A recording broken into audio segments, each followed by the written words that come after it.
Hello everyone. Now the last operator in Python language is identity operator. What is identity operator?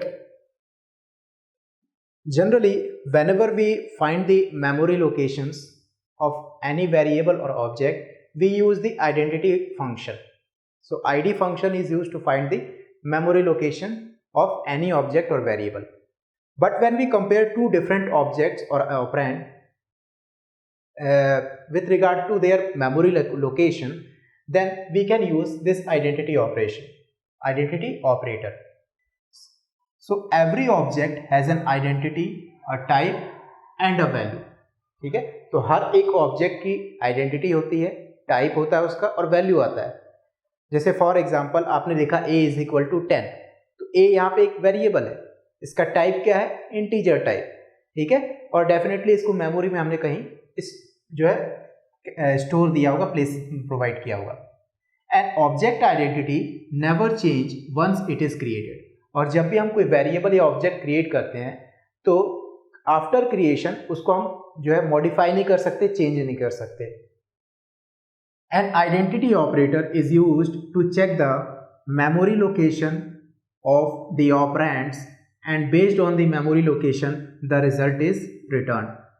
So for example, अगर आपके पास दो different variables हैं a and b, अगर a point कर रहा है वैल्यू 10 को और b भी पॉइंट कर रहा है वैल्यू 10 को, देन इन पाइथन लैंग्वेज हम ये समझते हैं कि दोनों वेरिएबल क्या करते हैं, सेम मेमोरी लोकेशन पे सेम वैल्यू को पॉइंट कर रहे हैं. तो सेम वैल्यू को at the same memory location अगर वो पॉइंट कर रहा है तो डेफिनेटली वो दोनों क्या होंगे, इक्वल होंगे. और इक्वल की उस केस में क्या अगर रिजल्ट आएगा, ट्रू आएगा. ठीक है, इसको हम एग्जाम्पल से और भी ज्यादा क्लैरिफाई करेंगे, but before this we can see the two identity operator. So हमारे पास टू आइडेंटिटी ऑपरेटर है, इज एंड इज नॉट. इसका मतलब है कि if the two objects are in the same memory then it means they are the same objects and so the result is true. अगर दो objects या variables same memory location को point out कर रहे हैं तो उस केस में उसका रिजल्ट जो है वो ट्रू आएगा, अगर आप ये इज आइडेंटिटी ऑपरेटर अप्लाई करते हो उन दोनों ऑब्जेक्ट पे. नाउ अगर दोनों objects, if the two objects are in different memory location then it means they are the different objects and so not equal, so the result will be false. अगर दो objects दो different memory locations को point out कर रहे हैं तो उस case में अगर हम इज नॉट ऑपरेटर अप्लाई करते हैं तो रिजल्ट क्या आएगा, फॉल्स आएगा. सो आप इसको इस तरह से समझ सकते हैं कि is and is not identity operator are opposite to each other, दोनों एक दूसरे के अपोजिट है. Okay, for example let us say मेरे पास एक वेरिएबल है a और इस वेरिएबल में मैंने वैल्यू स्टोर की है 10. अनदर वेरिएबल है b, इसमें भी वैल्यू मैंने स्टोर की है 10.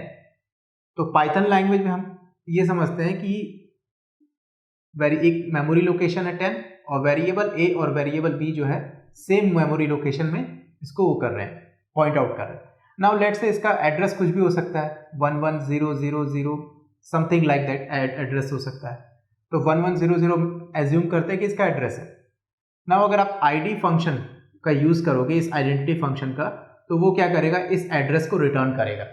ठीक है, बट अगर हम इज और इज नॉट ऑपरेटर अप्लाई करते हैं तो उससे हमें पता चल जाता है कि क्या ये सेम मेमोरी लोकेशन को दोनों वेरिएबल्स पॉइंट आउट कर रहे हैं कि नहीं. तो विदाउट नोइंग द एड्रेस हम ये भी जान सकते हैं कि सेम मेमोरी लोकेशन को ये पॉइंट आउट कर रहे हैं कि नहीं. तो इसके लिए मुझे क्या करना होगा, वेरिएबल ए में वैल्यू 10 है, वेरिएबल बी में वैल्यू 10 है, तो मैं प्रिंट फंक्शन में लिखूंगा a is b, सिंपली ये लिखूंगा तो रिजल्ट क्या आएगा, रिजल्ट आएगा true. But you have to very very careful कि आइडेंटिटी ऑपरेटर जो है उसमें अगर सेम मेमोरी लोकेशन पे हमें ध्यान देना है कि कौन कौन से डेटा टाइप जो है सेम मेमोरी लोकेशन को पॉइंट आउट करते हैं. तो उसमें अगर आप इंटीजर यूज करते हो और स्ट्रिंग यूज करते हो तो उस केस में सेम मेमोरी लोकेशन को पॉइंट आउट करते हैं. मींस अगर आपने इंटीजर में सेम वैल्यू स्टोर की है या फिर स्ट्रिंग में सेम स्ट्रिंग स्टोर की है दोनों वेरिएबल्स में, then they are pointing to the same memory location. Otherwise अगर हम फ्लोट या इस फ्लोट के अलावा और कोई डेटा टाइप यूज करते हैं then they will represent different memory locations. What do I mean to say that कि लेट्स से यहाँ पे वेरिएबल है a इसकी वैल्यू है 10.5, वेरिएबल b है इसकी वैल्यू है 10.5। तो अगर आप प्रिंट स्टेट फंक्शन के अंदर a इज b लिखेंगे तो रिजल्ट क्या आएगा, रिजल्ट आएगा फॉल्स। तो जो इस ऑपरेटर है वो अप्लाई होता है इंटीजर पे, ट्रू के केस में, और स्ट्रिंग पे। आ रहा है समझ में? Now let's look at the program of identity operator.